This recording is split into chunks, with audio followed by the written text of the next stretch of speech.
An assassination attempt from the top of the Kremlin, with a Wiltshire mother caught in the deadly crossfire. 7 years on from the novichok poisonings in Salisbury, the inquiry into Dawn Sturgess' death has published its findings. Her death was needless and arbitrary. She was the entirely innocent victim of the cruel and cynical acts of others. March 2018, it was former Russian spy Sergei Skripal who was the target of the poisoning. 2 Russian GRU agents, who later claimed to be tourists, were captured on CCTV wandering the back streets of Salisbury. They're accused of smearing the military-grade chemical weapon on the front door handle of Sergei's home. He and his daughter Yulia were found slumped on a bench just hours later, but ultimately survived. More than 80 others attended A&E, with a police officer hospitalised.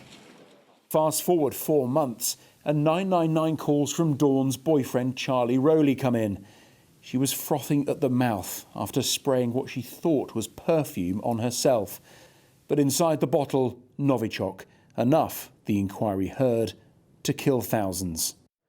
The £8.3 million inquiry heard evidence from 40 witnesses over 7 weeks. It found that the 3 Russian agents who attacked Sergei Skripal with a chemical weapon were authorised at the highest level. They and President Vladimir Putin were morally responsible for Dawn Sturgess' death. It found there were failings by the British state in the management of Skripal as an exchanged prisoner, but agreed with the assessment at the time that he was not a significant risk of assassination. When it came to the treatment of Dawn Sturgess, the inquiry ruled she received entirely appropriate medical care and that her condition was in fact unsurvivable from a very early stage. Russia has always denied any involvement in the assassination attempt against the Skripals and Dawn's subsequent death. Despite this, the findings in the inquiry have led to fresh repercussions against Russia. Sanctions against the GRU intelligence unit responsible for the original attack against the Skripals, the ambassador summoned to the UK Foreign Office. This report is clear. Moral responsibility lies with Putin, and it's further evidence of the shocking and reckless, hostile activity on UK soil.